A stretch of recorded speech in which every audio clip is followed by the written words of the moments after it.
René Gayusté, c'est une architecte totalement originale en fait, dans l'histoire de l'architecture en France. Elle commence à exercer dans les années 60, à un moment donné où il n'y a quasiment pas de femmes architectes à l'époque, puisqu'il y a 1% de la profession en fait, qui est féminine. Donc c'est un épiphénomène finalement dans la production de l'époque.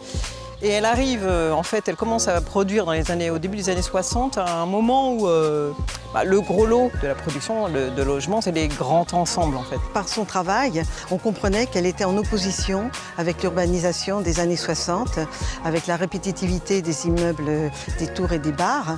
Elle a un vrai engagement par rapport à ça, c'est-à-dire qu'elle va se positionner pour faire du logement pour le plus grand nombre, mais autrement. C'est vraiment sa contribution à l'histoire de l'architecture. Elle a eu d'ailleurs de nombreux prix dans les 5 dernières années, à Berlin, à Londres et à Paris.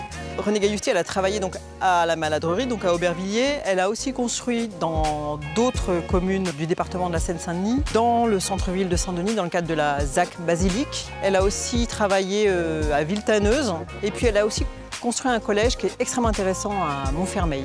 Et son diplôme, c'est aussi un diplôme sur le logement à l'époque où, en fait, on n'enseignait pas le logement collectif. Donc elle est vraiment sur le devant de la scène. Elle a un engagement qui va devenir ensuite un engagement politique.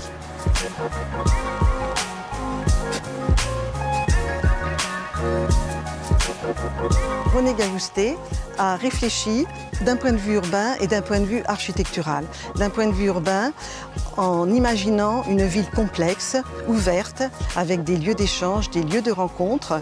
Et en matière d'architecture, elle a imaginé des volumes très étudiés. Ces immeubles qui ne sont pas vraiment des immeubles, qui sont des constructions à terrasse, jardin. Et puis, en fait, elle va aussi dessiner des logements qui sont tous différents. À l'époque où le logement social, les architectes l'envisagent comme un quantitatif, c'est-à-dire on reproduit X fois la même cellule. Et elle va faire complètement l'inverse. Elle a réfléchi sur le site global de la Maladrerie, sans le fractionner et sans faire référence à la géométrie existante.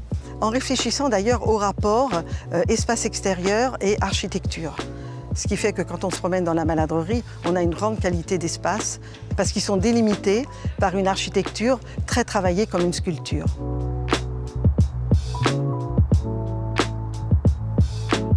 Dans ce projet, elle crée un maillage piétonnier très riche, fait de petits sentiers, de petits cheminements, de briques, de pavés, après qui vont relier entre eux des espaces plus identitaires qui rappellent un peu les vieux centres-villes anciens, dans lesquels on peut se perdre, mais pour nous, c'est plein de charme. Elle était fascinée en fait par les villages anciens, les villes italiennes comme les villes traditionnelles espagnoles.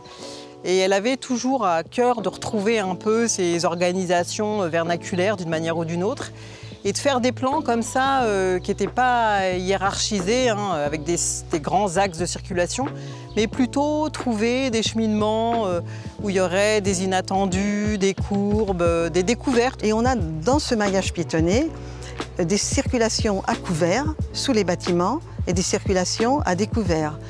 Mais le réseau est relié. Ça crée une sorte de convivialité d'espace auquel les habitants tiennent énormément. L'intérêt de ce quartier, c'est que c'est un quartier qui est conçu comme un parc habité, où la végétation a autant d'importance que le bâti. D'ailleurs, c'est un bâti qui est conçu en béton brut, c'est-à-dire en béton sans revêtement, parce que l'idée, c'était effectivement que la végétation dégouline dessus, en fait, prenne le dessus et camoufle le béton. Quand René Gayusté disait que son bâtiment serait terminé, une fois envahi par le végétal, cela évoque pour moi un grand sens du partage, parce que l'architecte offre aux habitants un bâtiment pour une partie du travail, et après, c'est l'habitant qui doit terminer l'œuvre de l'architecte. René Gayusté, elle s'est complètement servie des architectes les plus novateurs à l'époque, même ses aînés, pour proposer dans le logement social des espaces qui étaient complètement hors du commun.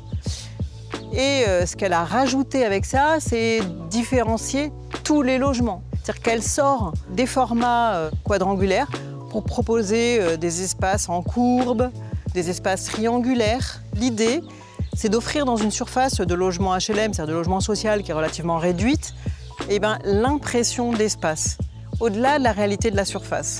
Et ça, ça marche extrêmement bien. René avait les principes suivants, pas de cloison inutile, qui ferment la perception du logement. On privilégie la surface du séjour et de la cuisine pour favoriser les échanges dans la famille et puis la relation au jardin. L'idée, c'est d'ouvrir au maximum le logement de manière à avoir des vues sur le jardin depuis l'entrée, c'est-à-dire d'offrir en fait à la fois la lumière, l'espace, des vues sur le jardin, de décloisonner en fait complètement le logement. Depuis 40 ans que j'habite la Maladrerie, je suis toujours émerveillée par mon logement, je ne m'en lasse pas.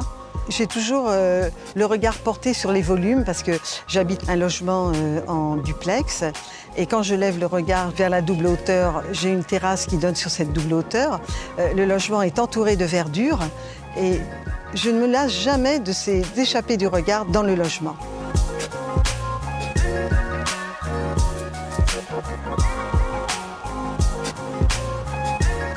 René Gailloustet trouvait que le rapport intérieur-extérieur était trop brutal et trop simpliste dans le cas des immeubles à façade droite. Et elle propose dans sa volumétrie un espace de transition très subtil en créant un espace extérieur qu'elle traite en terrasse-jardin. C'est à l'époque une des premières fois en France où on expérimente des terrasses avec 30 cm de pleine terre et sur lesquelles peuvent pousser toutes sortes de choses. C'est-à-dire que ça peut devenir aussi bien un jardin potager qu'un jardin d'agrément. On peut même faire pousser des arbres. Ce qui est intéressant, c'est que comme en dessous, il y a un logement, cette terre, en général, elle ne gèle pas, elle est tout le temps chauffée. Ça permet en été, si on arrose, d'apporter de la fraîcheur dans le logement. Du coup, c'est un espace de refuge contre les soucis de la vie.